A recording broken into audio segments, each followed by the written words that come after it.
Okay, welcome to the Scrutiny Board Environment, Housing and Communities. This is our November meeting. Hopefully you find today's agenda interesting. Just to clear a potential, if a technical fault was to arise, i.e. I cannot get back into the meeting, then Councillor Graham will take over chairing the meeting, and then if Councillor Graham becomes unavailable, then Councillor Gruen will take over chairing the meeting if the connections were for any reason not to work. So just from a point of clarity from that particular point of view. So what I'll do now is, before I get down to the official part of the agenda, I'll just ask the members of the Scrutiny Board to introduce themselves. Well, I'm Councillor Barry Anderson. I represent Adlin Wharfdale and I chair this particular Scrutiny Board. Councillor Akhtar. Yeah, good morning, everyone. Javed Akhtar, Councillor for London and Woodhouse. Councillor Bentley.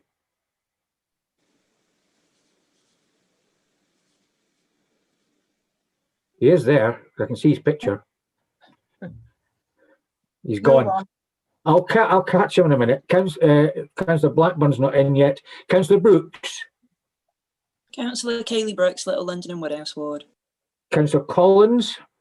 Good morning, Councillor Collins, Horsforth Ward. Councillor Gabriel.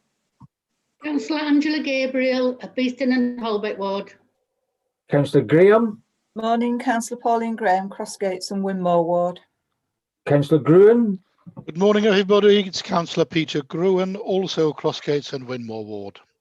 Councillor Harland. Morning, everybody. Councillor Mary Harland, Kippets and Methley Ward. Councillor Khan. Hello, it's Councillor Asghar Khan for Bermondsey and Richmond Hill Ward. Councillor Sharp. Morning, everyone. Councillor Nicole Sharp with Temple News and Ward. Okay. And Councillor Smith. Good morning, everyone. Councillor Trish Smith, I represent Pudgey Ward. Thank you. Okay, now we will get the officers to introduce themselves as we go through the agenda. The two principal officers, I need to introduce themselves just now. One is Becky. Can you introduce yourself, please? Hi, Becky Atherton, Principal Scrutiny Advisor. And Natasha. Thank you, Chair. Natasha Prosser, Governance Services and Clerk to the Board. Right, so over to Natasha for items 1 to 5. Thanks, Chair. So under agenda item 1, there are no appeals against the refusal of inspection of documents. Under agenda item number 2, there are no items which require the exclusion of the press or public. Under agenda item number 3, there are no formal late items. Under agenda item number 4, please can I ask members to declare any disclosable pecuniary interests? I'll take silence as none. Under agenda item number 5, apologies have been received from Councillor Dobson and James Rogers. Thanks, Chair. Thank you. Right, in terms of item 6, the minutes, are we happy with the minutes and approve the minutes? Yep, good. Councillor Gabriel nodded. So that's up now. Item 7, first item on the agenda, the voluntary response to COVID. Now, before I get into this agenda formally, one person who isn't present today is Martin Dean, who has left the council after 35 years of service, literally man and boy, and giving it his all for the benefit of people in the city. He's worked in a number of roles. His stamp is well and truly on the council in a positive way of doing things. So I want to formally thank him for all of the work. I did speak to him before he left because he gave me a briefing on today's agenda. So I have personally thanked him, but I do think we need to record in the minutes the good work that he has done, and also that what is our loss will definitely be cricket's benefit, because he'll be able to spend more time with his passion of cricket. He is one of these people who does go around to various parts of the world following England, and so you'll have even more time to do that. Now, Councillor Gruen, you would also like to pay tribute to Mr. Dean as well. Chair, thank you very much. Yes, I would, because clearly I've been in the council around the same amount of time as Martin has.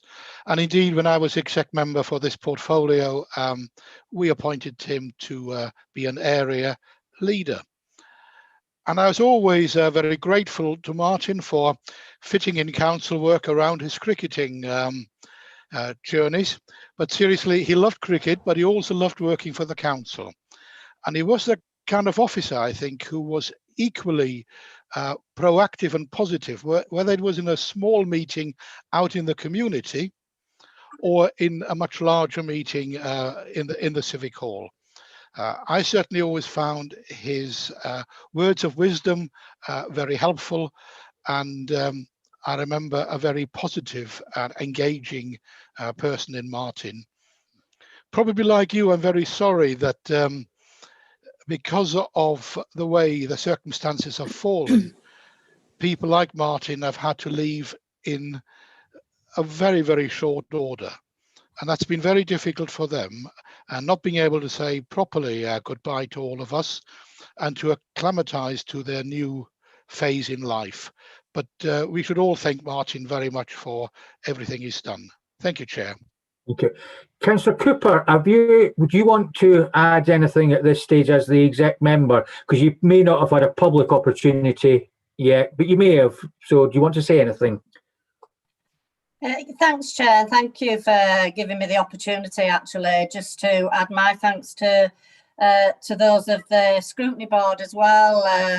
As many of you on the board have been on council for a number of years and worked with Martin, he was really has been in communities work for all his career in the council, actually, and he's done an awful lot of work in our inner cities and actually brought about better outcomes for those inner cities, made people be able to connect with their governance arrangements within those inner cities in a way that didn't happen previously to that. I did make my own personal remarks to Martin before he left, and I can only just publicly here say today to thank him very much for all of that work, and I do hope that he enjoys his retirement but doesn't spend all the time on cricket. Thanks, Chair. There were also other people in the community's portfolio as well who have left, and my thanks go to them. It's not that I'm not going to go through them all individually, but we'd probably take up quite a bit of the meeting if we did that. But I would also like to put on record the thanks to all the other officers that have left as well. So to get to the more formal part of the meeting now, if the following people can formally introduce themselves. So starting with Councillor Cooper. Yes, good morning, everybody. I'm Councillor Deborah Cooper, Executive Board Member for Communities and Deputy Leader, Leeds City Council. Shahid. Good morning, everybody. Shahid Mahmood, Chief Officer Communities at Leeds City Council. Who's recently been starring on LGA conferences. Lee Hemsworth. Is Lee in? Yeah, Lee, yeah. Good morning, everyone. Lee Hemsworth, Chief Officer for Customer Access and Welfare. And Richard Jackson. Yeah, good morning, everyone. Richard Jackson, Chief Officer for Voluntary Action Lead. Okay, right. So, Shahid, over to you. Thanks, Councillor Anderson. I'll just quickly introduce the paper, but I will quickly hand over then to Richard and Lee on specific aspects of the paper.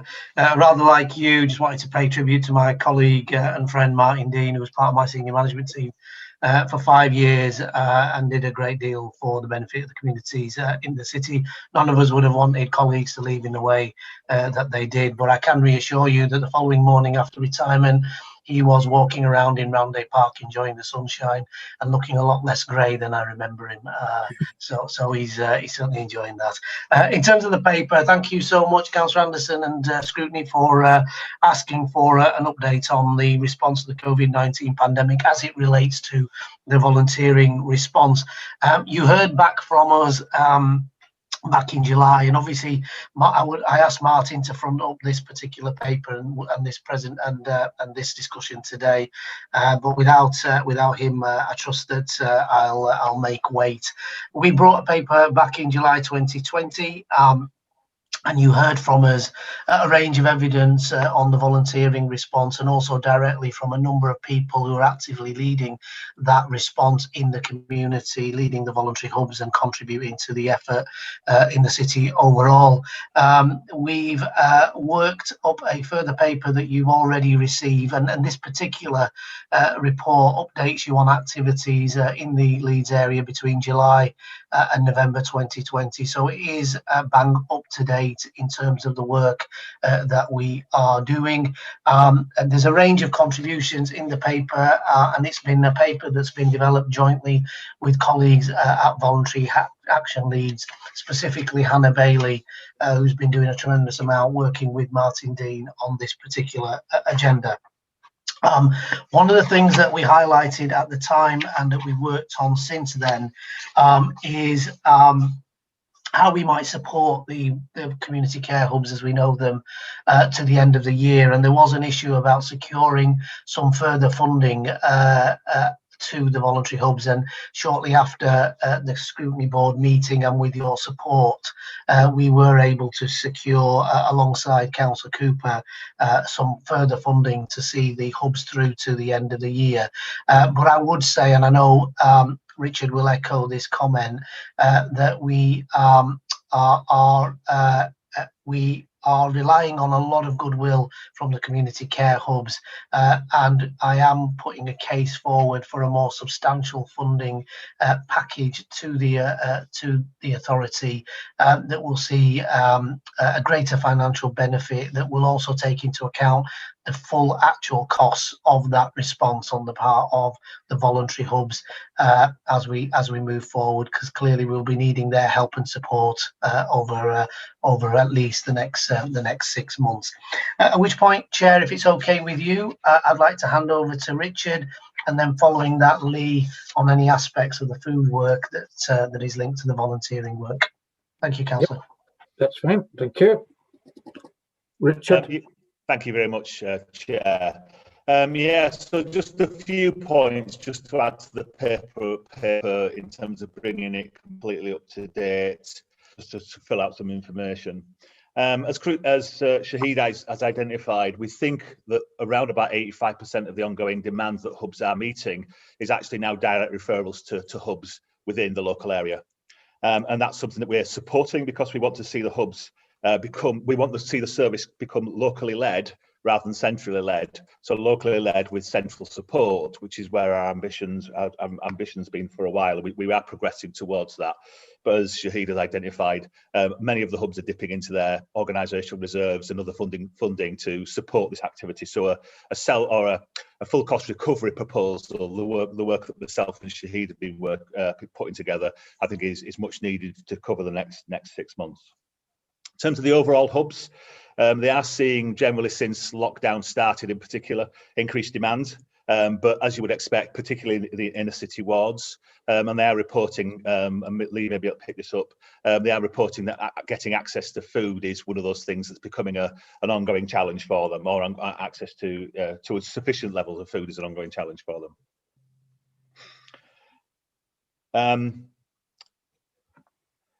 There's 2 new hubs coming on stream, we hope fairly soon, again with the involvement of councils in the relevant ward, and that involvement including some challenge, and quite rightly so. There's 2 new hubs coming on stream, which are delivered and resourced by the universities and the university unions, and we're expecting that to happen in the next few weeks. And so that'll be also the students will volunteer on those, and the primary aim of those hubs is to support the students across the city. So across the 5 universities, but led by the University of Leeds. The respites mentioned within the burnout and tiredness within hubs is mentioned within the report. So one of the things that we are encouraging hubs to do is work with partners within their local area. So widening the geography beyond the ward and single organisations towards what we call hubs and spokes, so organisations working collaboratively in what you might call a local ecosystem of organisations, and this is working extremely well in some areas. And the proposal, which we have referred to a couple of times now, does include a move towards towards a more wedge-based rather than a ward-based arrangement, and we think that's a positive way forward based on our experience with how the hubs are working. It also feels a more sustainable way of doing it and provides the hubs the ability to provide mutual support and also to share skills and experiences across different organisations. The overall activity of the hubs, as you might expect, continues to be supported by neighbourliness. And again, thank you to the councillors that have been encouraging that within their local communities. It is the backbone of the response in Leeds, and we do need to make sure that continues. It has eased off, as we might say, during the summer, but we need that to continue because it is absolutely critical, especially around mental health and just checking in on neighbours in an appropriate way to make sure people are okay. And again, thank you for your encouragement around doing that. There's also a fairly hefty piece of work which is around addressing inequalities. So particular communities that are not well served by the current arrangements to make sure that their needs are specifically met. That's been happening since March and continues to be so. We've mentioned the pilots that we're undertaking within the report as well. Well, the hubs are undertaking, but we've secured the funding on it in order for them to do that. And again, they're particularly around addressing specific opportunities. Well, I've got the opportunity as well, Chair, if it's okay for 30 more seconds. I just want to quickly mention wider sector resilience. So when we talk about sector resilience, we're talking about the 3,500 organisations in Leeds and their ability to keep going during this challenging time. As what we have done is we've encouraged organisations over time to move towards what we might call earned income, so people paying for their services, and obviously that's ceased over the past few months, or virtually ceased over the last few months. And a number of the funding streams that they've been able to access have been redirected and therefore no longer available.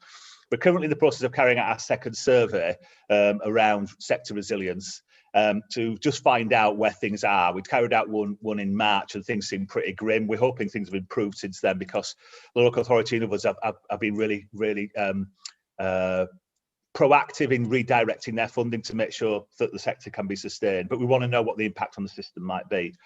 As you may know, Shahid led on the setting up of a sector resilience working group, and it's got 5 work streams. So just for information, one of those is around sector resourcing, so what I've just talked about, keeping the sector going. The second one is around community-led activity.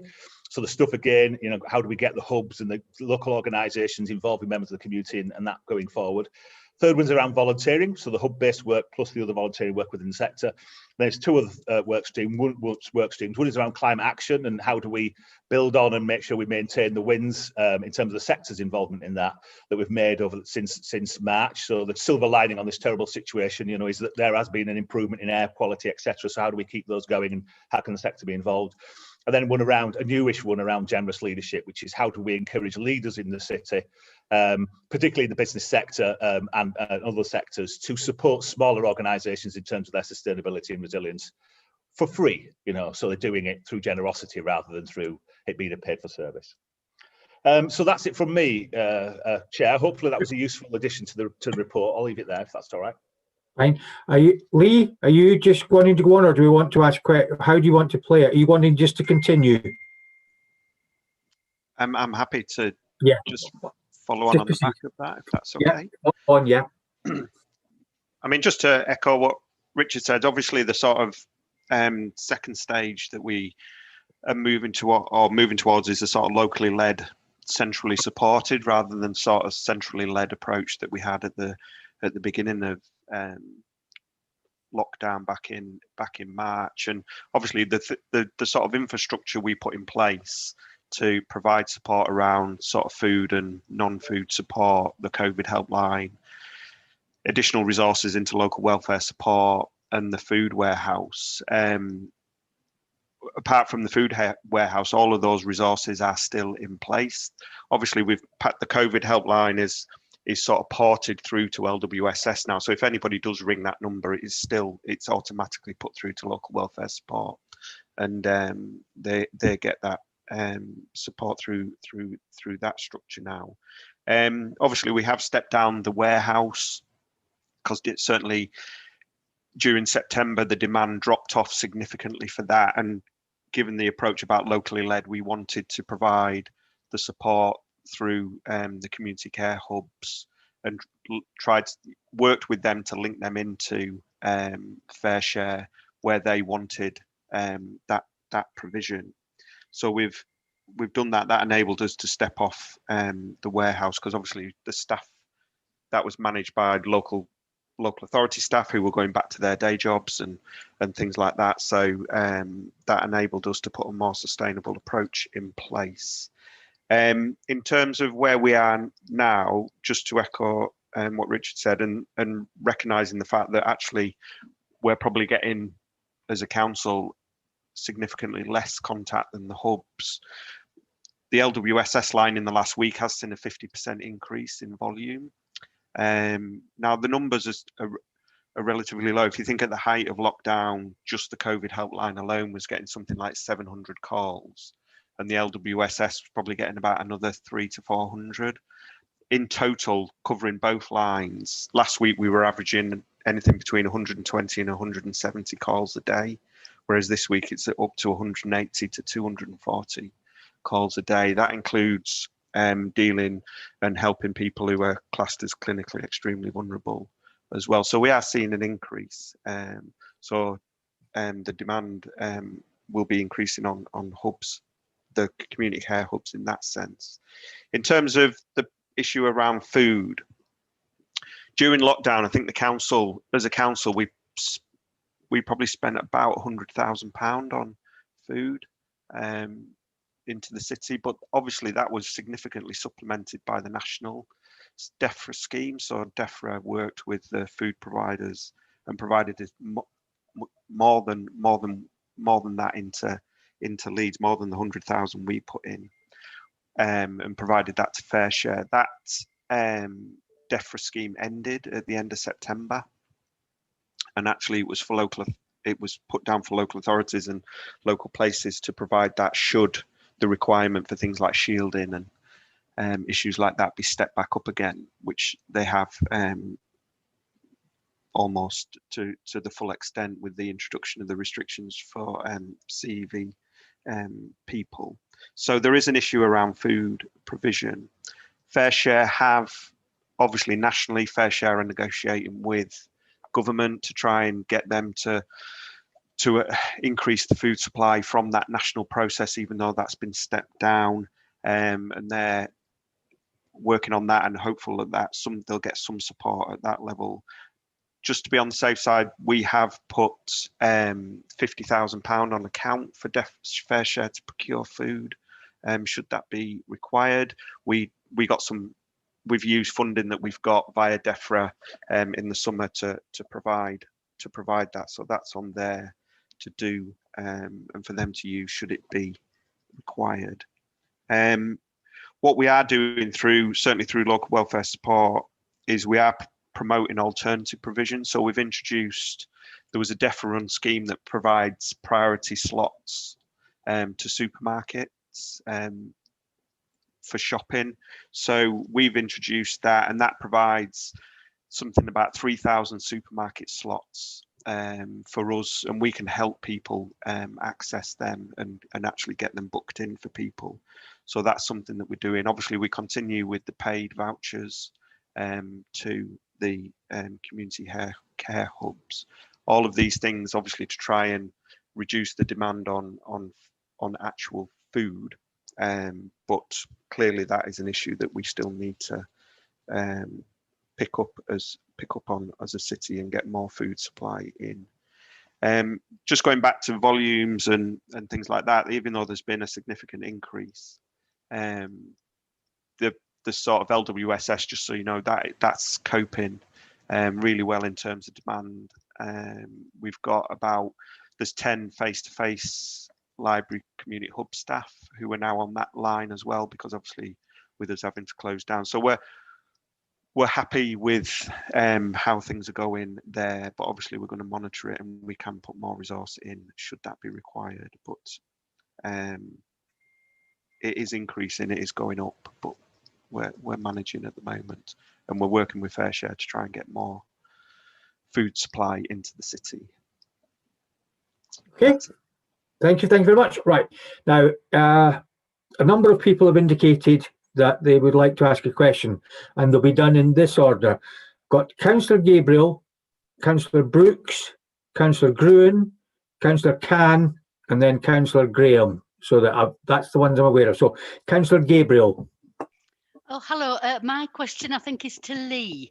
Slunglow is our hub in Beeston and Holbeck, and they are having an issue with FareShare, because FareShare say that the Slunglow have to ask customers 5 questions that are quite, I say, penetrating, like why are you in this particular need at this time? And it says there's like being the gatekeeper for the charity, and they've refused to do it because a lot of our people are vulnerable and would be offended by some of these questions. So FareShare are not supplying Slunglow with food because they won't ask every customer every time these 5 questions. Yeah, just on.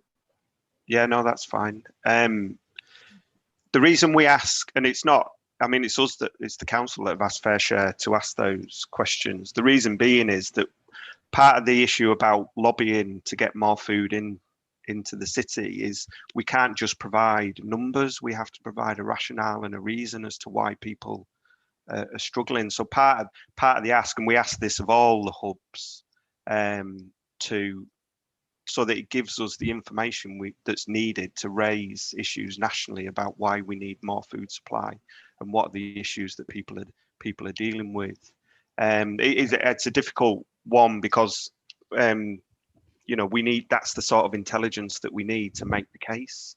But we fully appreciate that the different hubs have different approaches in terms of how they provide this. One of the things we have done, just agreed, is that we're going to set up a sort of regular weekly, I think, or fortnightly drop-in for the community care hubs to come onto a call with myself, I think, colleagues from Val, colleagues from FareShare, to start to ask any issues or raise any concerns that they've got around the process. But I do appreciate it's a difficult question. They are difficult questions to ask.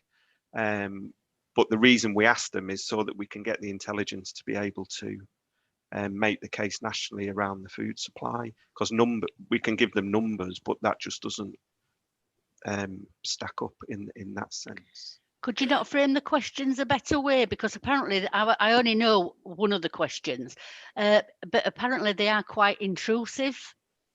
And so therefore, like Holbeck in particular is one of the most deprived areas of the city, it being in the most, sorry, somebody's just walked in the room. So they're now being punished because they won't ask the questions that you want them to do. So Slunglow are struggling with food supply because they were getting it off Costco as well, but Costco have gone back to giving it to other charities. So the only main resource they've got at the moment is the real junk shop. And they're providing citywide. They're not just doing Beeston and Holbeck.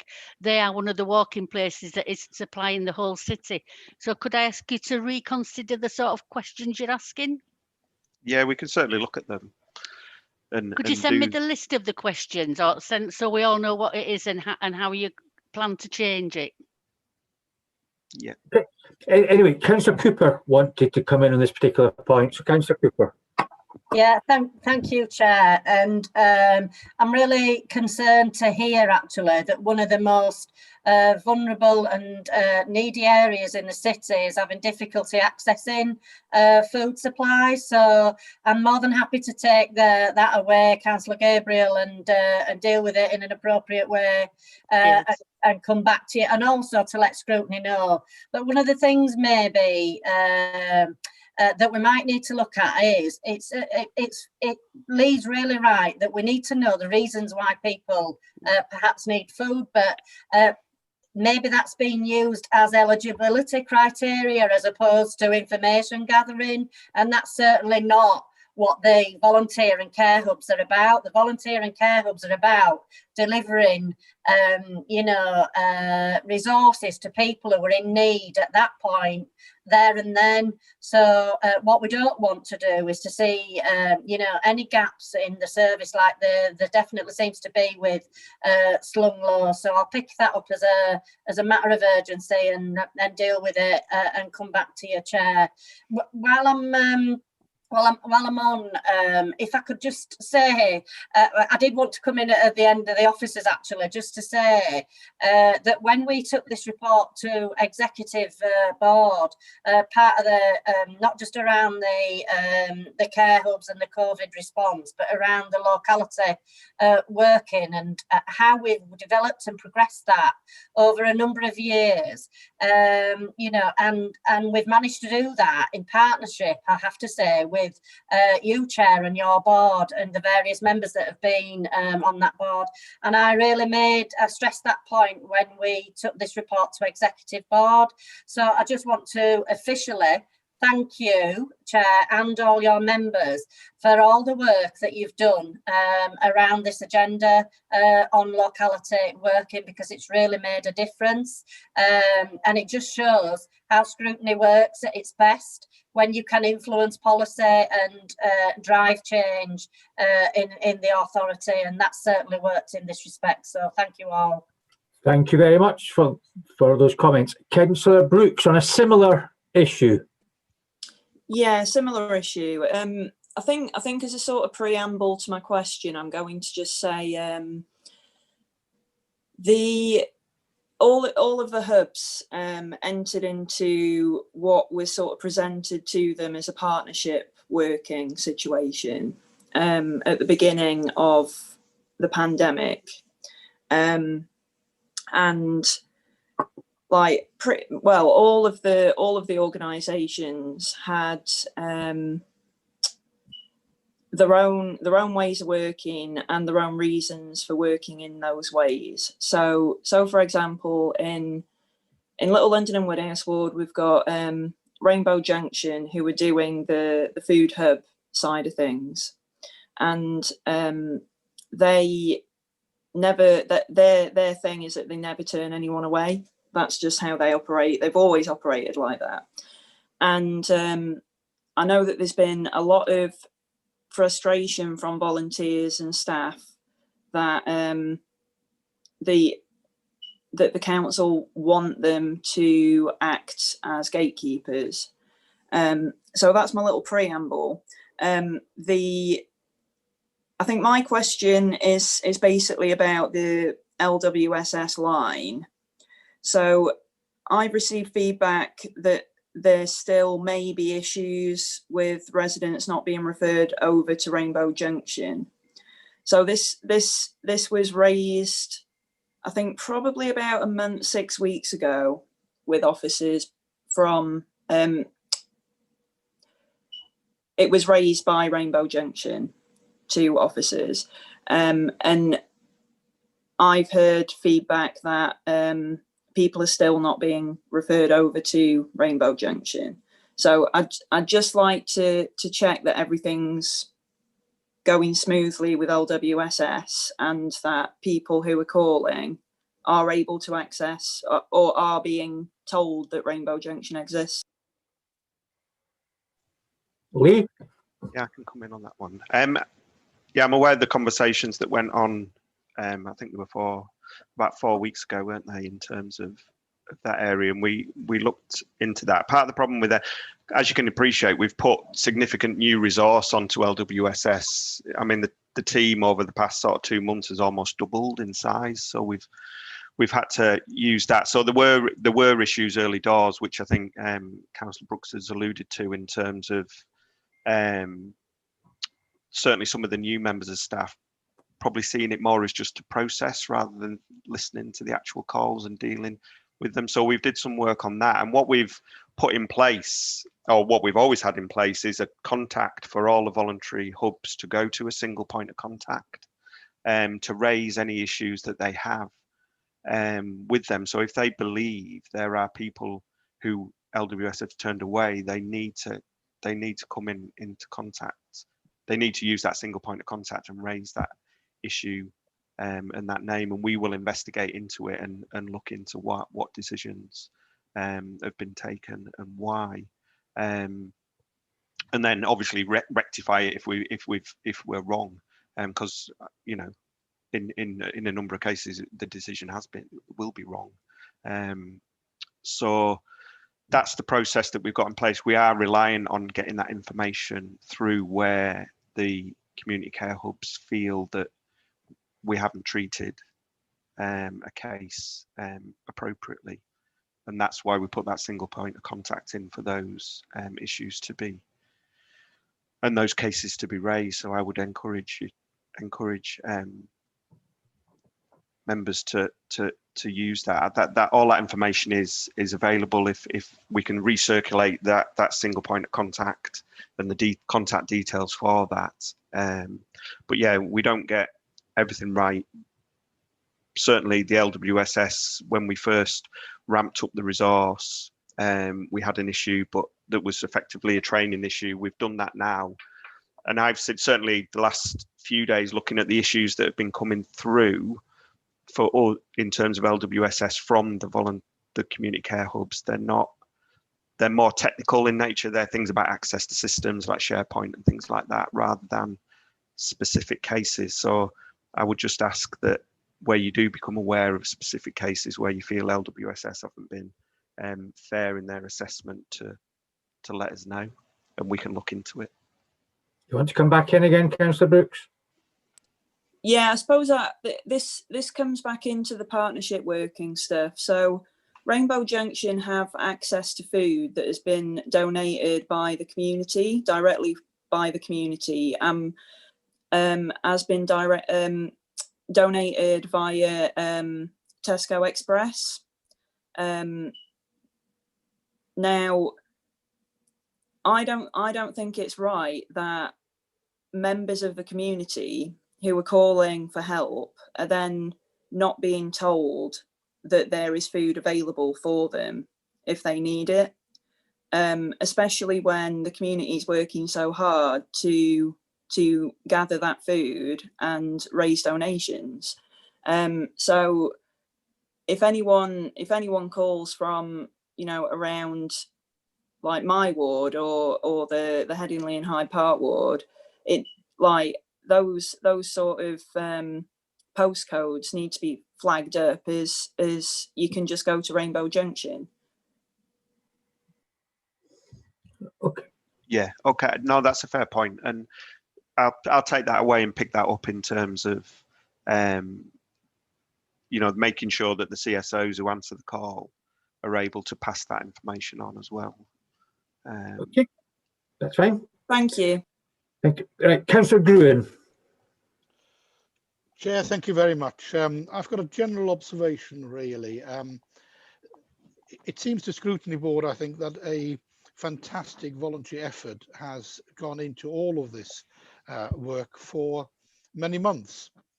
And when I read the report and other information, I couldn't see immediately if officers have a kind of ballpark figure of how many people and how many volunteer hours have actually gone into all of this, the third sector and volunteers, because I feel that this would tell a tremendous story on behalf of our city.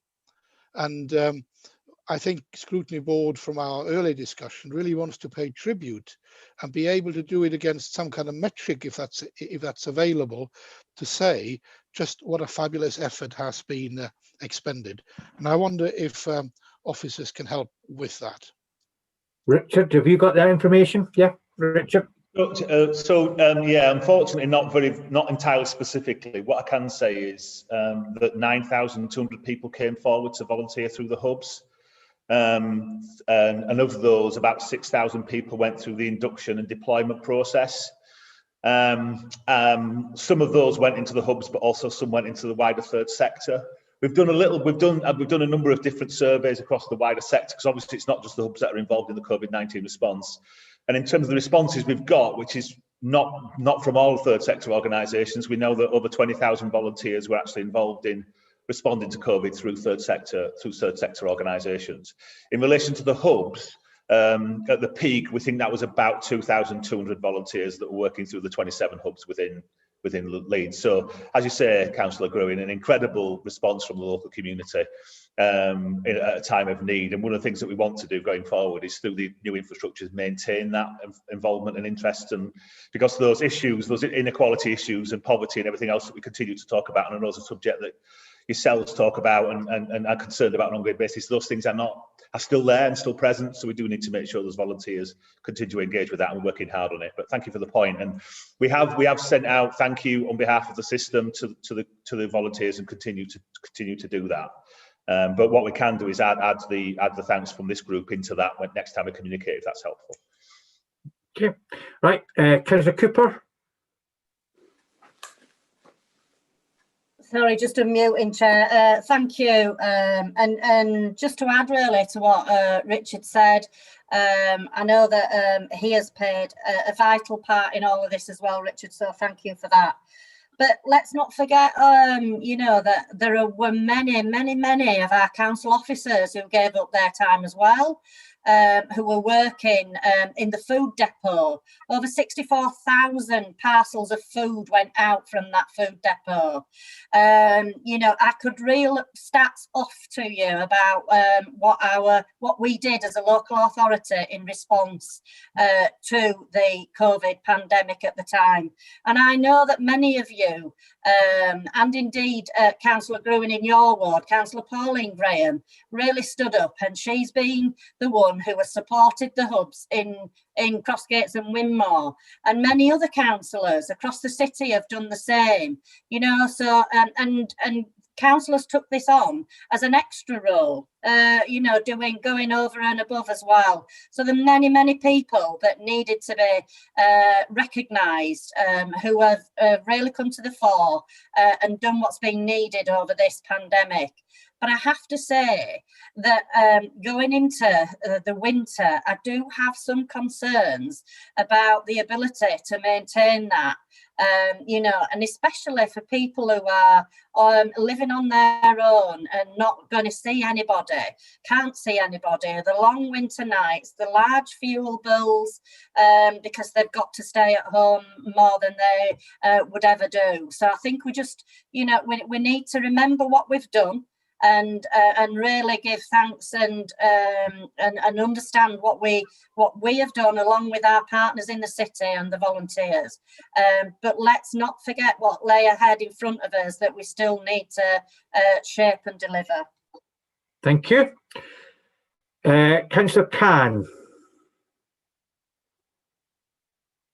You're still muted, Asgar. Yeah, can you hear me now? Is that better? Yeah. Yeah, thank you, Chair. And just to follow on from Councillor Gruen, I think we should be proud of our local authority, and under the leadership of Councillor Cooper and her team, and also want to thank the council officers and the volunteers for doing a fantastic work during COVID-19. The question what I've got is what Lee just touched on the helpline. COVID-19 helpline is only there from Monday to Friday. And this pandemic, it's there for 7 days a week, not just Monday to Friday.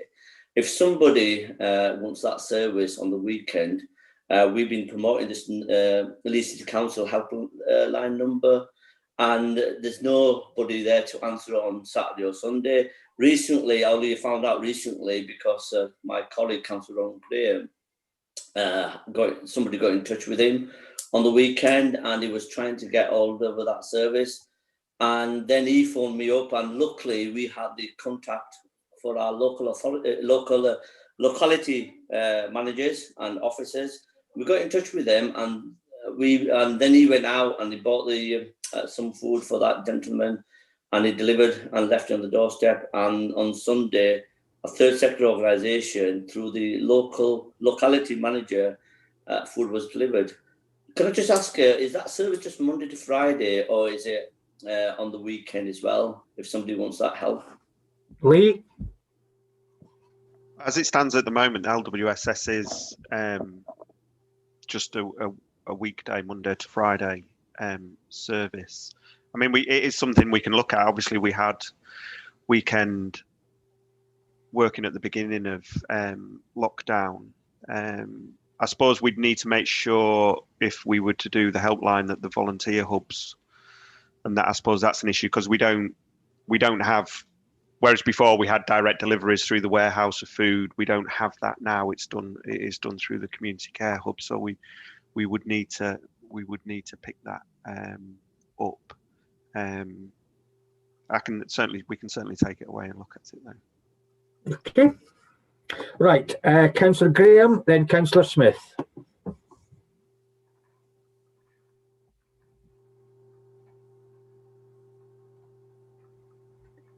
Right. Thank you, Emma. Thank you, Chair. A lot of things have been said. And Councillor Cooper, you and your team are doing an excellent job. And I still have not forgotten when we visited the depot and who I saw there, councillor officers who were working there, volunteering from their other jobs. My concern, which is, and I'm on a regular basis, daily basis contact with one of our schemes and weekly with the hub. Is there any check on the hubs on where the finances are going? Is it being shared fairly in the areas? And then now we have a bigger strain on the volunteers because unfortunately our figures went up, hopefully they'll go down. If somebody in a scheme, I don't mean a shelter scheme, a housing complex, if a person has been diagnosed and then others are advised to, is it quarantine, not quarantine, I'm losing my words here, I've just said it that many times, to isolate, then there's more call for on the Good Neighbours schemes for the shopping. So we've to look after them and they really are brilliant and we need to look after them and acknowledge them. And I think it's something hopefully we might get to an end of, but we need to just check on all these things that have been said. But my thing is, especially in our area, the hub, is the money being shared evenly around the wards that this covers? Okay. Who can answer that? Is that a Shahid answer or is Lee going to deal with it? I could come in on part of that, Councillor Anderson. Lee may wish to come in on aspects of that as well. We are mindful around the use of public funding, Councillor Graham. And as you'll be aware, over time, we've moved from a blanket approach to providing a set amount of funding per voluntary hub to looking at the demand that we experienced over that time and tailoring the funding accordingly. So it is tailored for the community care hub in the locality and on the basis of demand. However, the work that Richard's done is showing that actually what we're providing is barely making good for them, and actually they are not recovering the costs of their operations.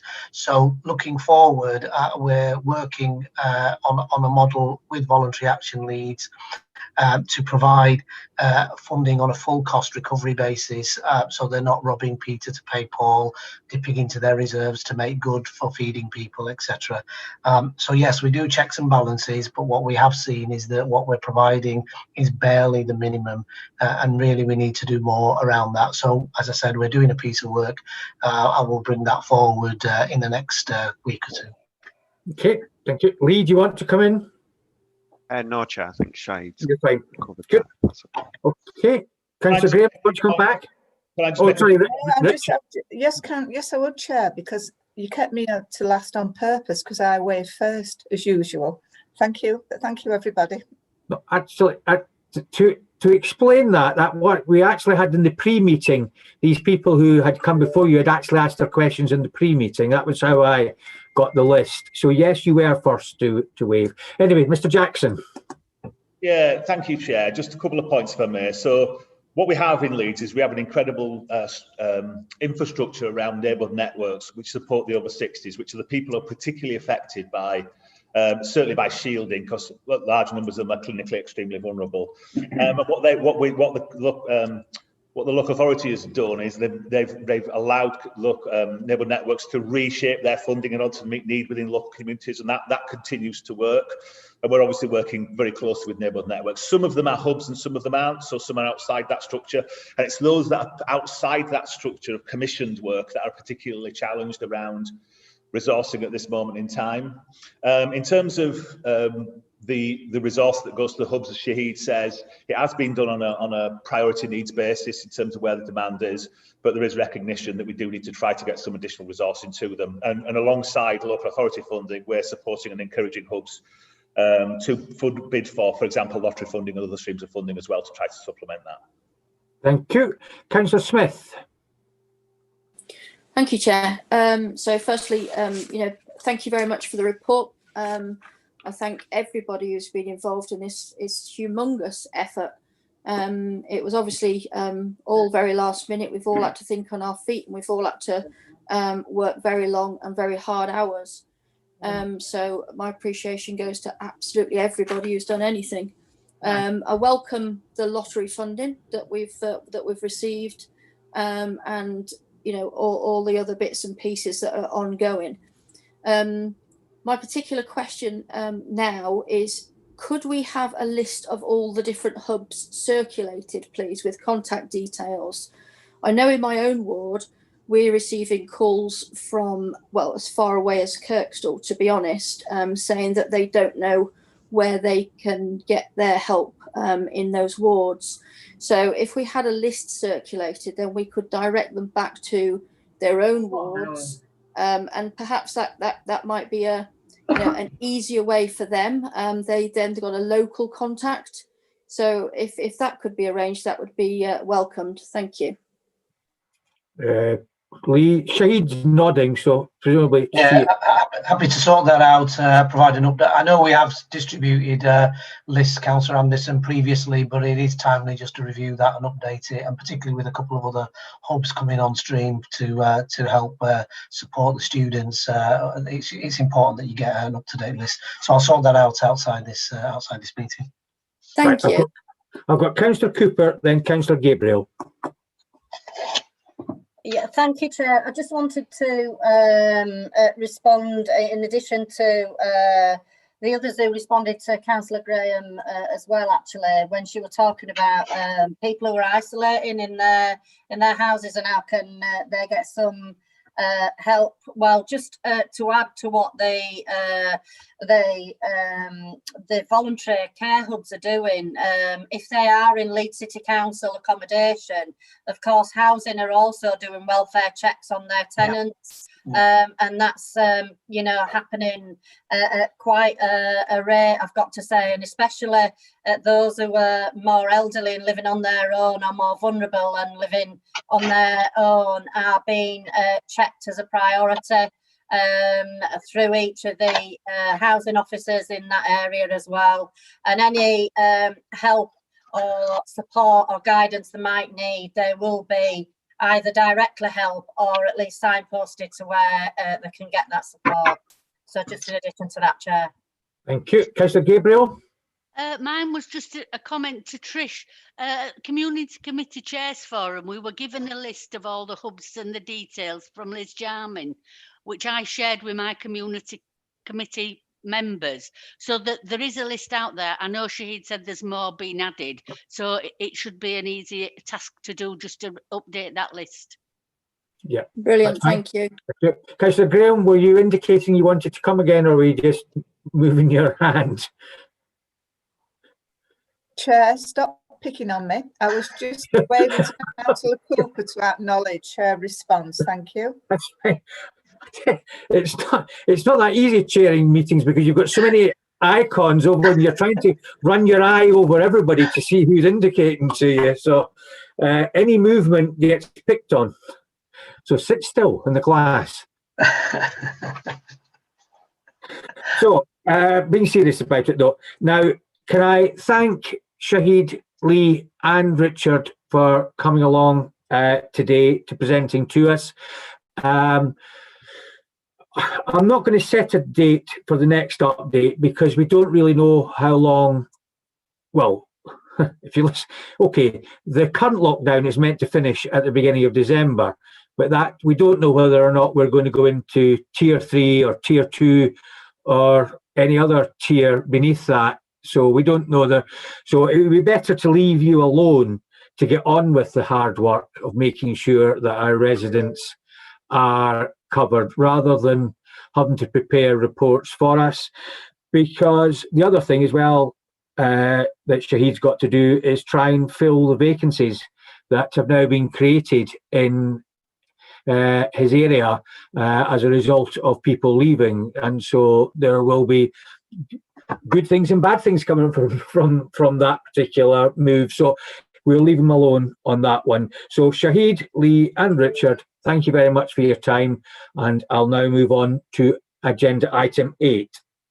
So in terms of agenda item 8, which is on locality working and priority neighbourhoods, as well as Councillor Cooper and Shahid, we have a number of new officers who are coming into this meeting. So if I just call out your name, if you can let me know, if you just say who you are.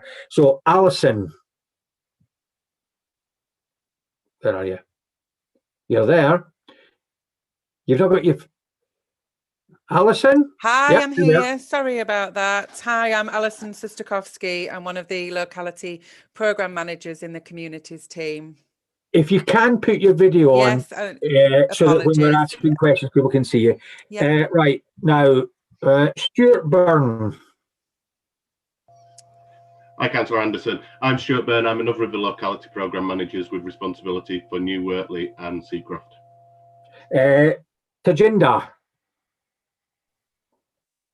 Hello, I'm Tad Verdi, locality programme manager in the communities team.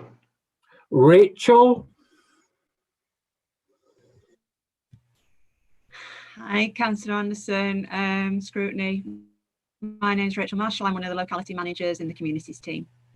Andrew Birkbeck. Can't see him. Is Andrew not in the call?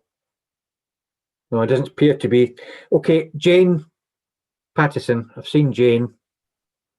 Hi everyone, I'm Jane Patterson, a locality programme manager in the communities team with responsibility for Beeston and Holbeck. And the other name that I see on the screen, Harpreet. Presumably you're part of this unit as well. Yeah. Yeah, hi councillors. My name is Harpreet Singh. I'm the locality manager and I'm part of the team as well, communities team. Okay, right. So over to you again, Shahid, to present the paper. Thanks, Councillor Anderson. I just wondered whether Councillor Cooper might want a few minutes just to say a preamble, Councillor Cooper, and then I'll launch into my presentation. Yes, I think I mentioned at the other item we were discussing, Chair, about Scrutiny Board's involvement in this work over a couple of years.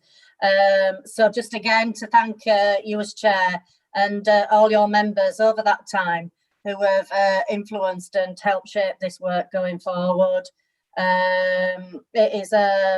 It's remarkable how at Executive Board it was wholeheartedly supported, and indeed the detail of the report that people have appreciated since at that time. I've had a number of contacts from members of the public as well who actually go on and read some of these reports and have commented some of the work that's been happening in the areas of most need. I know, Councillor Anderson, not only through Scrutiny but through the Neighbourhood Improvement Board as well, that you have been involved in this, so you see it from, I would imagine, start to finish as well. So I'm happy to take any questions that Scrutiny Board might have on this, but I'll hand back to Shahid to take us through the detail of the report. Thanks, Councillor Cooper. Becky, would you mind just popping the presentation up? And then if it's all right, I'll just ask you to move slides as I get to the end of each slide. So once again, councillors, thanks very much for hosting this particular paper and this presentation today. I'm not proposing to go line by line through the paper because, as you can imagine, it's comprehensive. But my colleagues on the line who've been involved in the day-to-day work are happy to take questions or comment on particular aspects of the report, where we've provided vignettes, really sort of small examples of the kind of work that's going on in the area. Thanks, Becky. Next slide.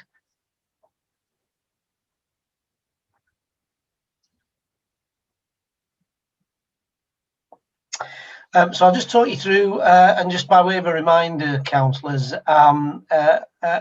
the original review around locality working took place in 2017, and it took a good 8 or 9 months to complete that review, and it looked at every single aspect of the council's operation and its partnership relationships, and was very comprehensive in terms of what its analysis showed. And that really was about, actually, something like 80% of the council services have some kind of footprint in a neighbourhood or a community across this city. So locality working wasn't just about the communities team, it was very much about how the council as a whole drove integration of services around need and around neighbourhoods and communities. I started that review, I had a full head of very dark hair, and 5 years later you see me now. You, as a scrutiny group, were incredibly instrumental in the design of the new locality working arrangements through July through to November 2017. And I then took a paper with Councillor Cooper to Executive Board in November 2017 that took the decision to move to this new way of working. We provided you with an annual update in 2018 about how we were working to establish the new arrangements. You endorsed those arrangements and you encouraged us to then move on with the implementation of those new arrangements in year 2. And we then did that, and I provided you with a report back in January of this year, as well as a presentation on how we'd gone on with the implementing of those new arrangements. As we're all aware, in March 2020, the government locked down the country, and we were moving very quickly into the ongoing COVID-19 pandemic response. And of course, we're now into the second lockdown. Ordinarily, I would always bring a report and a presentation for you to challenge and support and encourage us around the work. And then I would then subsequently 3 months later, following your input, take a report to Executive Board. And obviously with the pandemic and the timetable being thrown up in the air, unfortunately this time round I've taken an Executive Board report to the last Executive Board meeting, and I come on the back of that to Scrutiny Board this time round. So it's just a slight mistiming in terms of the reports, but I'm sure you'll appreciate the reason why. Next slide, please. Just touching on the emerging impact of COVID-19, I mean, there's definitely a recognition that health inequality has been increasing over recent years, the past decade really.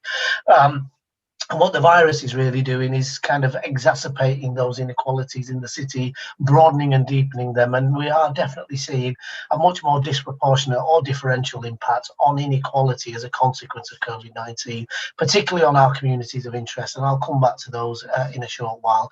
We're obviously aware of people losing their jobs, the economy's taking a hit, and that's going to add to the pressure. So we're now, and I think Richard touched on this a little bit in his contribution, Richard Jackson, in the earlier item, we are now seeing people coming to help at the voluntary hubs who we didn't used to see previously in the first round of the pandemic or more generally. So we are starting to see people coming forward for help and support around a range of issues, and it's definitely broadening and deepening those inequalities. It's clearly going to have some very profound implications on things like physical and mental health, and particularly around vulnerability. And we're already seeing some really sound examples of that. And also that as a consequence of the work of the last 6 months, we're now starting to see communities of interest emerging that want to really influence and shape the response of the services to their needs, but also for them to play a part in shaping those services and also shaping those responses, but also shaping their neighbourhoods and communities for more resilient and sustainable communities going forward. Next slide, please. This is a list of the communities of interest that we've been catering for around the COVID-19 response, but they're all communities that you will recognise and that we've been working with for quite some time. And you can see from the breadth and the depth of the list there that we are addressing the needs of a very wide range of individuals, families and communities and neighbourhoods right across this city. I won't go through them in line by line, but you can see the range there, going all the way through from asylum seekers, refugees and migrant communities to people who are experiencing domestic violence, to those who live in disadvantaged communities and face high levels of inequality. Next slide, please, Becky. Just continuing with that theme of COVID-19, I really wanted to flavour today's presentation because, you know, it's been the overriding impact in terms of locality working. And I made this point through Councillor Cooper and James at Executive Board, that it is a test of the Council's resolve to continue to tackle poverty and inequality when we've got significant budgetary challenges. And officers and cabinet members are really wrestling with what the impact of all of this budget challenge is going to mean for services. And right the way through that, tackling poverty and inequality is we've got to decide whether that is something that we still feel is important, and if it is, that we ensure that the council's resources tackle poverty and inequality and vulnerability. And I know there's a lot of support for that kind of approach, without a shadow of a doubt. It's also a massive test of strength of the test of strength and the depth of the kind of work that we do in the city. We're nationally applauded for the level of partnership working that we have, and I think it's a real test and a testimony to that level of partnership working. It's already a really important ambition for us to tackle poverty and reduce inequalities in the city. It's built into the strategic framework that we have within our Best Council plan, and we've done a range of interventions through place-based, so really local neighbourhood and community level interventions that bring resources together through that locality working approach and really integrate them, and then really direct them to tackle disadvantage in some of our poorest neighbourhoods. And I reported that back to you back in January, and you were content and comfortable about the degree to which in that previous year we'd managed to do that by the examples we'd shared with you. And it's without a shadow of a doubt that as a consequence of those relationships that we've built up, the new way of working that we've introduced, the work of community committees and local ward members through their local ward relationships and service relationships, that people have really rallied around to respond to the impact of COVID-19 in these neighbourhoods and communities. And I think it's fair to say that colleagues across the council now, people like public health and adult social care and others, have really rallied around the communities team and sought to make sure that they are connected into their work, because they see them as people who have connections in those communities, who work with you as ward members in those neighbourhoods and communities of concern, and know the community networks and the local organisations. And I think that's been really fantastic to see over the last 6 months. Next slide, please, Becky. Just a kind of infographic, really, of just a bit of a snapshot, really, of some of the data that we've got emerging on the kind of social and economic interventions that locality working has been doing throughout the COVID pandemic. And clearly, we just talked about the community care hubs and the role of the LWSS, delivering shopping, prescriptions, etc. Not a perfect system, one we were asked to throw up very quickly, needs continuous work and needs your challenge and your support to improve all the time. And I know you've just provided that. 140 grants awarded by local ward members, totaling at the time 203,000. I think it's more than that now. Thinking about how community engagement to some extent goes online rather than just the physical engagement. It's more of a blended approach. Thinking about how we target support around welfare, employment and all the things that are listed. Continuing with our detached youth work throughout the pandemic and making sure that those resources are available for things like tackling antisocial behaviour, noise nuisance and some of the difficulties that we've experienced around bonfire night, although a lot less this year than in previous years. And obviously what we've also tried to do is to make sure that we're at the heart of communicating messages around COVID-19 with different languages to a range of communities across the city, and ensure that we've got a strand of the Leeds City Outbreak Control Plan mirrored in our neighbourhoods and communities through locality working. Next slide, please, Becky. And you know, this is a slide that just shares some of the learning, you know, the role, and again, going back to previous item, you know, the role of the community and the call to action for volunteers right at the start of all of this is a fantastic example of how communities come together. We need to think about how we hardwire that capability and capacity into locality working going forward, and I have some thoughts on that which I'd like to share with you at the end. I'm going to quickly move on to the next slide, if I may, Becky. If members want to come back to that slide, I'm happy to do that. Just wanted to touch on the role of the Neighbourhood Improvement Board that Councillor Cooper leads and chairs, and that Councillor Cooper is a member of. Councillor Anderson is a member of. Obviously, with the pandemic, we had to suspend one meeting of the Neighbourhood Improvement Board, but Councillor Cooper was very keen to ensure that the July meeting went ahead. And really, Councillor Cooper and I were really seeking to re-energise colleagues around the table and members around a renewed vigour to tackle poverty and inequality, particularly on the back of what was starting to emerge around COVID-19 in our most disadvantaged communities. And Councillor Cooper requested that the board members provide an update around COVID-19 and the response recovery plan for locality working. So basically, how do we, knowing what we now know, move forward with locality working, and what are the roles of the individual directorates in the first instance, and then partners more broadly in helping us to make sure we secure a recovery that has locality working at the heart of that work. And it has 6 strands that are outlined there, ranging from really understanding the impact of COVID-19, thinking about what that means for locality working in our priority neighbourhoods, what our role is around through locality working, not the communities team, all the services that work locally, to managing outbreaks, the role, importantly, of the voluntary community and faith sector in those areas. Communications and engagement is a never-ending battle, and we need to keep working hard at it, and thinking about how we continuously strengthen the system and the structures of locality working arrangements going forward. Thanks, Becky.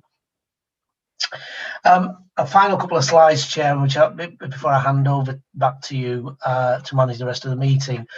This is a slide really just thinking through how work has continued and emerged. And back in January, Councillor Anderson, I did suggest to members about how we might better link the role of the Environment, Housing and Community Scrutiny Board with the work of other scrutiny boards in the council. And at the time, the picture I shared with you was very much about a Neighbourhood Improvement Board chaired by Councillor Cooper, an executive board making decisions chaired by Councillor Blake, and then the Environment, Housing and Community Scrutiny Board very much challenging and supporting the whole locality way of working, and informing any decisions that were being taken and influencing decisions that were being taken at executive board and then driven through Neighbourhood Improvement Board. So the key points of the architecture at the time were Neighbourhood Improvement Board, Locality Working Community Committees, Environment, Housing and Community Scrutiny Board, and Executive Board.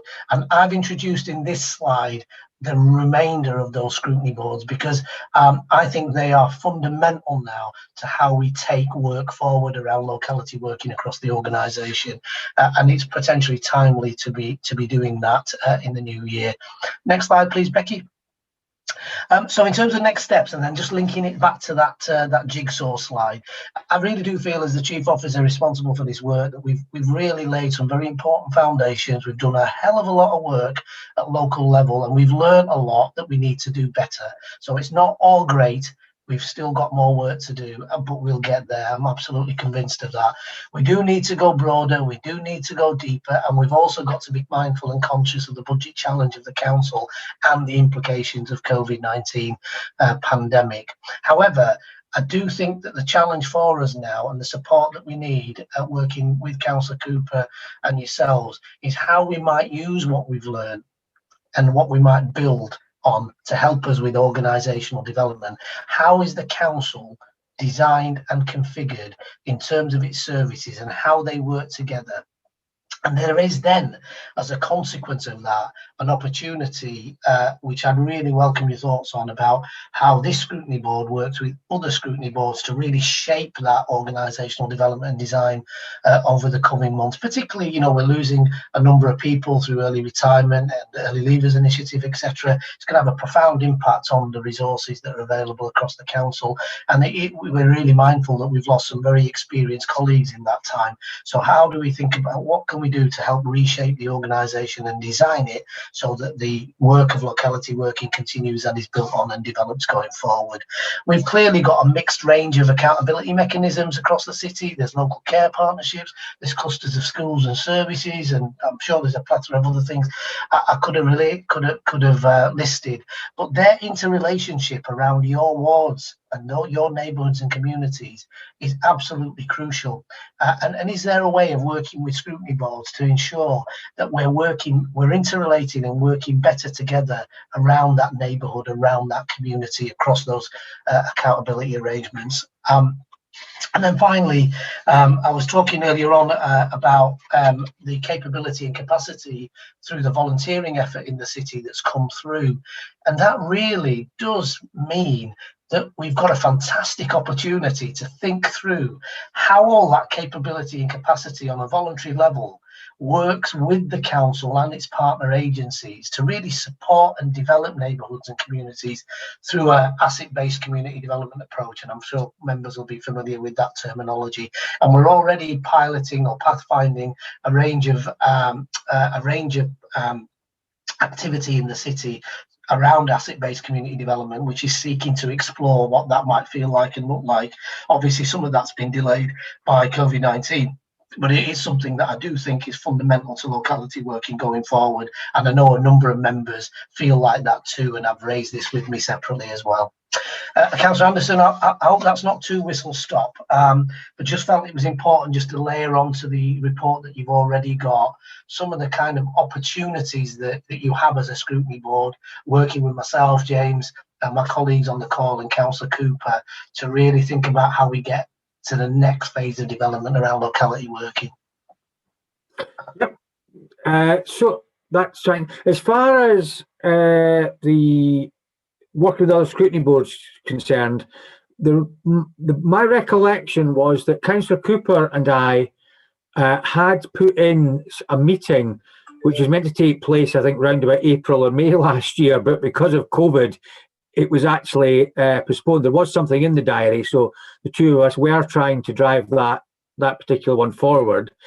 Two of the three support officers for the other scrutiny boards are actually in the call, and the one that isn't there, the actual chair of that particular scrutiny board, Councillor Harland, is part of this board. So I think that message will get back loud and clear, and we all do need to work together. What might help, Becky, is if you can get a hold of the presentation that Shahid did to the Local Government Association, which it was a webinar that he did, where he does explain all about asset-based community development, so that it's something that if not all members of the scrutiny board are necessarily aware of it, I think that gives a good example. It also takes information from the Leeds Family First programme as well, and also from the transformation and innovation of person in adults and health as well. So it shows how it is going across the city. So questions. I've got Councillor Collins, who has indicated, and if anybody else, if you wave or give me a signal that's polite, I'll take it. So then I've got Councillor Khan afterwards. Yes, Councillor Collins. Thank you, Chair. Shahid, thank you very much for the report. It was very useful and informative. You mentioned, I have absolutely no problem at all with the city targeting the deprived areas of Leeds. I think it is the right thing to do, and I'm really pleased to see that you've got some very good officers, and I know that two of them from experience in working in those locality groups, and I support that 100%. You mentioned about going deeper and doing more, but can I just make a plea that there are other wards within the city where there are small pockets and maybe even just individuals who also need support as well. So I'm not saying change the focus. I'm just saying if when you're looking forward that you can give us some information as to how you're going to work with the outer areas of the city and support the residents who desperately need the city's support there as well. I'd be very grateful. Thank you. Okay, Shahid, do you want to take that, or do you want to pass it to one of your team to answer?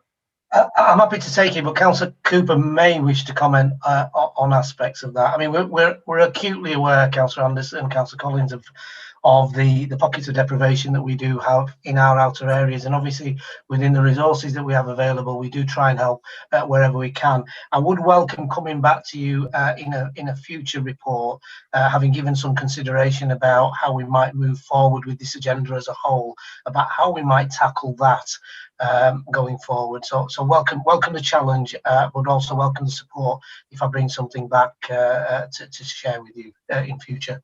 Yes, bringing something back is what I was asking for, really. Thank you. Yeah. Before bringing in Councillor Cooper, the one officer who didn't have a chance to introduce themselves was Mr. Brickbeck. Do you want to announce who you are? Yes, thanks, Chair, Councillor Anderson. Yeah, my name's Andy Birkbeck. I'm a Localities Programme Manager in the community team. I'm sure you've heard all this from colleagues, but yeah, we've been supporting some of the work in the locality agenda and beyond. So yeah, sorry for being late. I was covering a bronze meeting. So that's okay. That's fine. Councillor Cooper.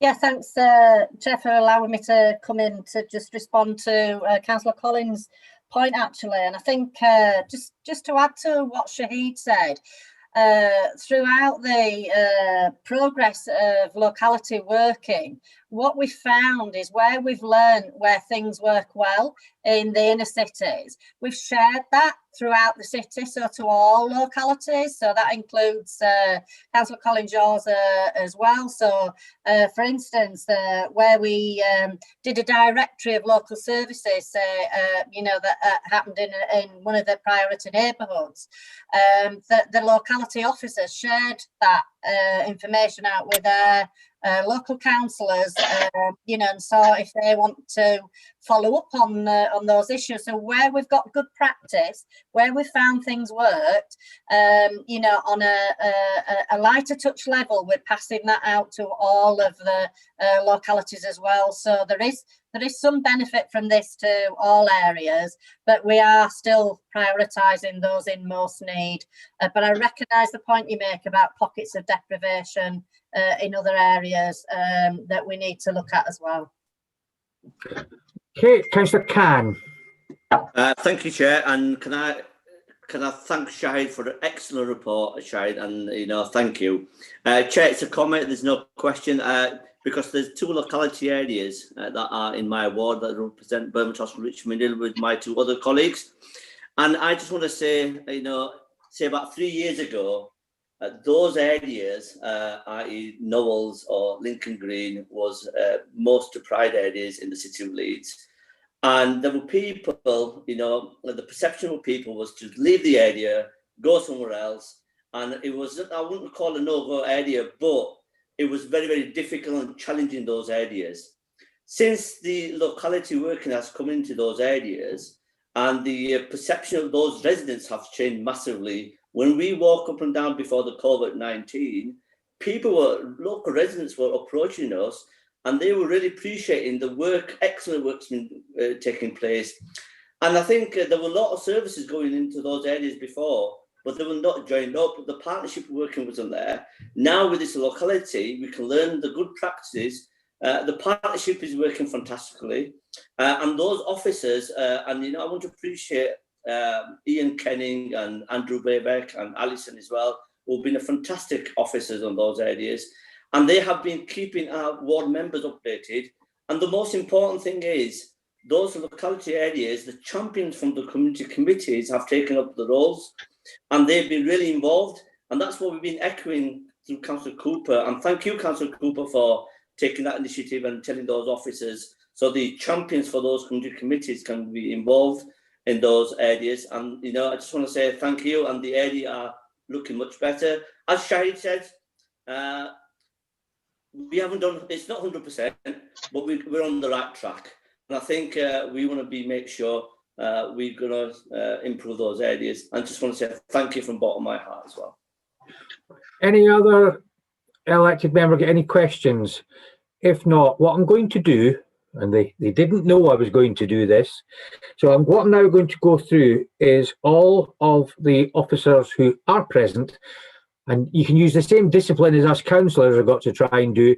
If within 2 or 3 minutes you can explain to us what you think are the benefits to the communities that you've worked with, because I do know from speaking to some of you that you have well and truly bought into the communities and you are excited at some of the things that you've actually been able to do and are very proud of a number of the things that you've done.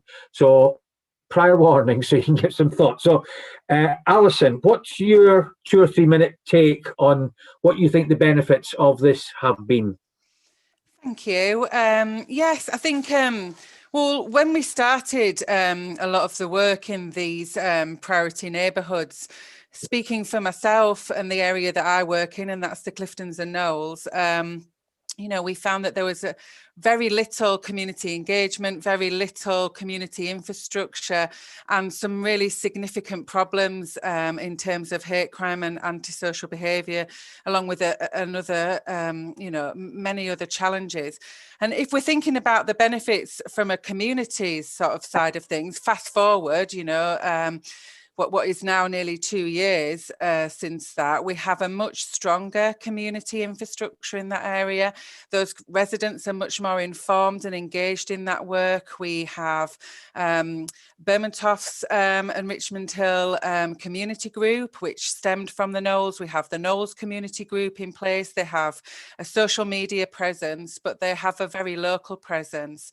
And they are building resilience and becoming more engaged in the work that we're doing. In fact, we have a number of local parents now that are supporting the youth provision in the area and have gone through a number of sort of induction courses to be able to build that resilience, working with Catch, who are doing some work in the Knowles, Catch on Wheels, and the youth service and other providers to really build their skill sets. And they are striding forward through that community group as a group of parents, which is growing in numbers, to really work hard with those young people and those families in that area. I think that they are much more informed about local services and much more able to reach out to particular partners who have had a very visible presence in that area, you know, regular walkabouts, regularly working from within that area so that they're a very visible presence. And I hope they feel much more informed and engaged in the work that we're doing. Thank you. Alison had the difficult task because everybody else has had time to prepare. Alison literally had to make it up in terms of what she was going to say as she went along. So, Mr. Byrne, you're next. Thanks, Councillor. I think one of the real benefits that we've got from this way of working is that we've got to know our communities better and the differences between the communities. We've been able to build trust. We've been able to build solutions around those neighbourhoods that actually those communities buy into. I think we've been able to work closely with all the agencies to realign resources. Working together, we've been able to access additional funding and bring in resources, quite often from outside funders. We've supported our third sector organisations, and a lot of this work has already been mentioned has been very much based around that asset-based approach. We've increased engagement and trust, and really fostered collaboration to deliver a lot of benefits that in some ways haven't cost a lot of money. It's just been that realignment of resources and tackling problems in a different way. I mean, a couple of pieces that in Seacroft and Boggate Hill, which is one of the areas that I cover, we've really been able to get under the skin of a couple of really difficult issues, particularly around Kingsdale Court, which has been a real challenge around ASB. We've pulled together a strong partnership approach to tackle that from both a antisocial behaviour approach, but also from an asset and looking at how we maybe move the ownership of that property on that area onwards. We've also tackled the patch such as the gate site, which was a perennial issue for that area, and just making those changes has built trust within the local community. So I think that's some of the benefits that we've seen. Thank you. Tajinder? Thank you.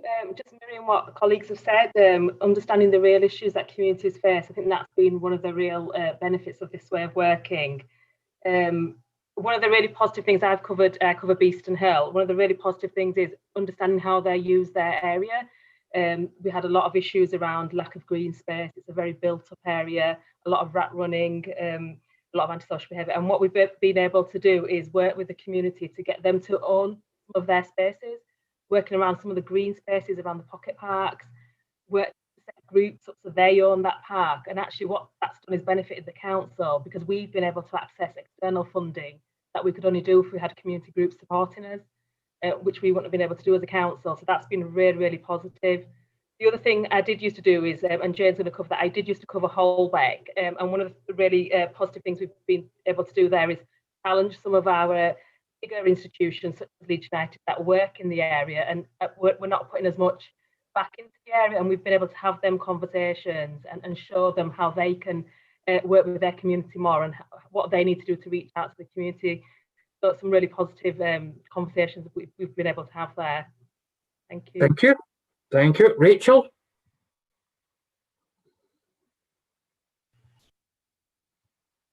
You're still muted, Rachel. There, I'm sorry, I couldn't get it off. Thank you, Chair. A couple of things I suppose I wanted to highlight were I'm currently working in Boggett Hill in Seacroft and in New Wortley was part of the Armley ward.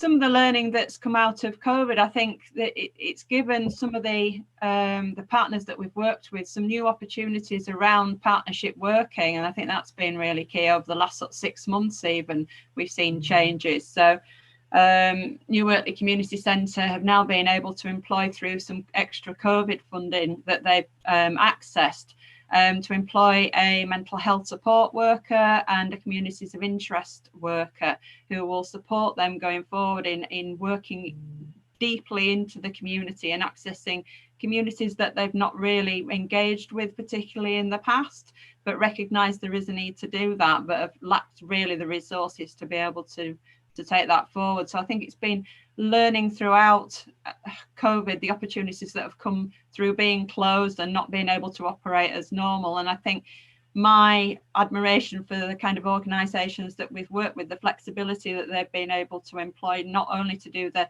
hub volunteer role, but also to continue to work within their communities to offer that service over and above, and that support over and above for the residents around them.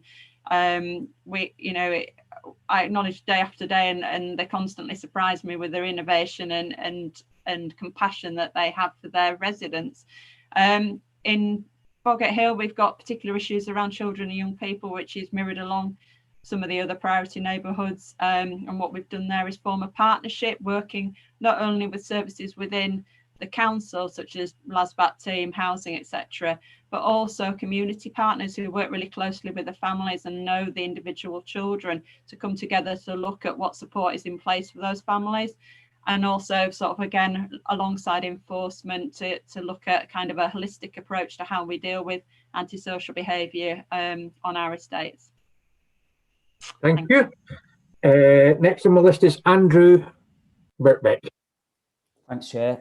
Yeah, I'll keep this fairly brief, but the big word I think most of us have come up with is sort of opportunity and potential. I think one thing the locality working agenda has done is maybe make us work to a community and their needs rather than competing agendas, which perhaps hasn't always been easy to do just because of the way that not only the council's set up, but everybody's set up, whether it's statutory partners or not. And I think that's been partly made possible because absolutely the link we've got with local councillors, but also because we've amplified voices of local partners and local people through the asset-based community development things.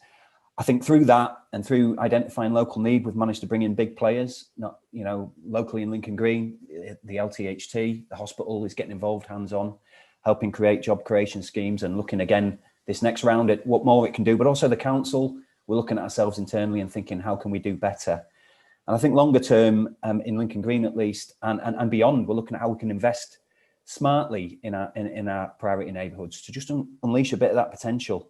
I think there's a lot of latent potential in a lot of these neighbourhoods that hasn't potentially been or hasn't been tapped into. And as Councillor Khan said, just with a bit of investment, not necessarily resource, but just with partnerships and support, we can get people sort of really becoming the best they can be.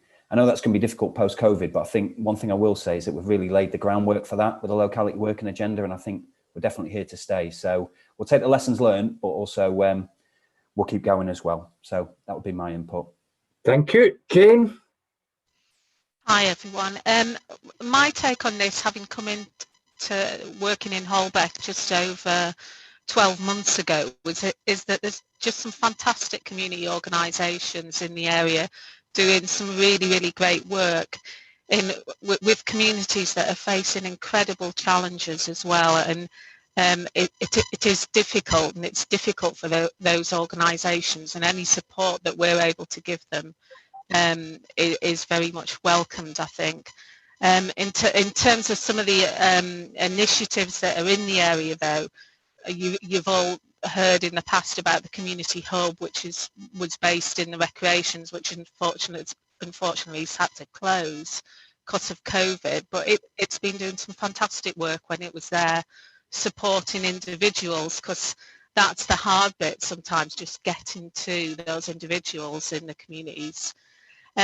My take, other than that, would be that the focus on the priority neighbourhoods, though, has benefited us because of what other services have done. So in other words, partners like in services like highways or active Leeds have redirected many of their resources into the neighbourhoods. So we have, for the neighbourhoods, we have the investment from Sport England in terms of Get Set Leeds local that's coming in, or is happening now. In terms of highways, we've got the Fantastic Streets for People project, which you've seen in the report. And I think that for me is the big sort of takeaway of priority neighbourhoods, that it has focused other parts of the council and other partners to look at these neighbourhoods when perhaps in the past they hadn't, and they've been ignored. That's fine. Thank you very much. And last but by no means least, Harpreet. Thank you, Councillor. So I've recently joined the work around the priority neighbourhoods, but I have done a lot of work in targeted wards and supported some work in Armley as well. I was recently recruited and promoted in March. Most of what I would probably have said is what colleagues have already mentioned, so I'll try to mention some of the different things I think that the work that we've done has been allowed us to do. So I think learning from each other, I think the work that we do is forever changing. We're always having to adapt, and as a result, we've got such a supportive network around us with colleagues, which we kind of form our own little action learning sets, if you like, where we're able to learn from each other. And we've tried and tested different ways and approaches in how we can deliver work in the area. So, for example, myself working in Bramley, we've attempted commission-based approaches where we try to increase the number of the financial support that we can bring into the targeted ward in Bramley. And we were able to trial projects as well. So we've done like research-based projects, which is something that we've not traditionally done through wellbeing. So we've done a food obesogenic environment project. So we've been able to trial and test different approaches to the way that we can deliver change within these neighbourhoods. And I think, just to echo some of the stuff that colleagues have mentioned, is that there's a real power in that networking opportunity. And what Jane just mentioned is around influencing how services and partners can shape the work within those communities. And I think the work that we do in trying to do that allows us to do that and influence those changes. And within the community itself, being able to capacity build as well. try to generate enthusiasm from within the community to do more for themselves. So I think that would be my input. Thank you very much. Right, Councillor Smith. Thank you, Chair. Yeah, so I mean, obviously, I wasn't involved when this initiative was set up. Sounds like an absolutely brilliant initiative. Sounds like there's been a lot of really great work carried out throughout the city, and you know, helping the more deprived areas and really getting people set for life. And I really welcome that. Well done to everybody involved. I particularly like the way that you're listening to the community and acting on what each individual community needs. I like the way that it's all joined up. I'd absolutely welcome any chance of stretching this to part of our ward.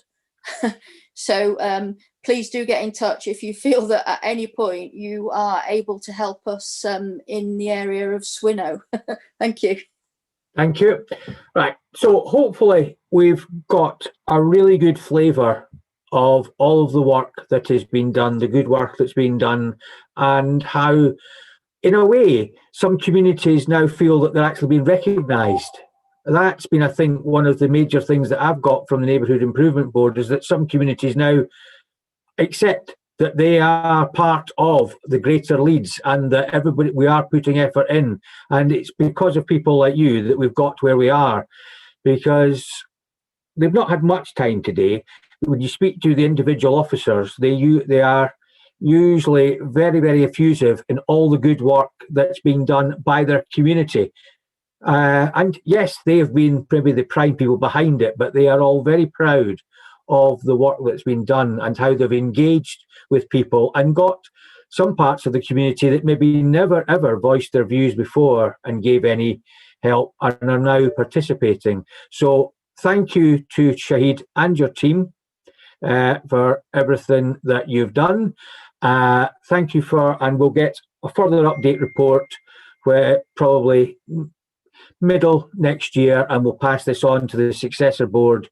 And for those of you who can see, you've got at least two clappy hands put up on the board. So thank you very much for your time. Thank you.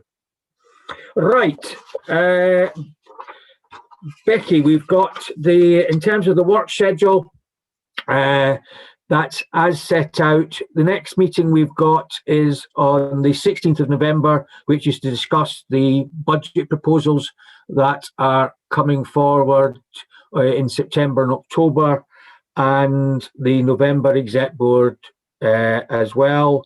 And apart from that, our next meeting is on the 14th of January. Is there anything I've missed, Becky?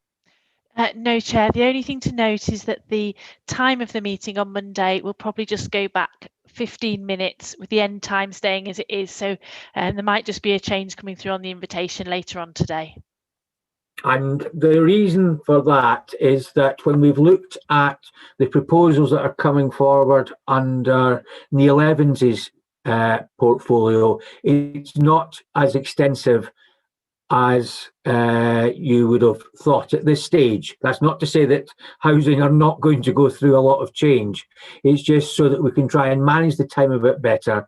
And James is making time available for us. So that's why I couldn't bring him forward, hence the reason that we're doing it that way. So thank you all for your time. Hopefully you feel it's been a positive meeting and we've seen the city in a good light in the current circumstances that we're in. And thank you to everybody who has contributed either as a local member or as an officer or as a volunteer. So thank you all very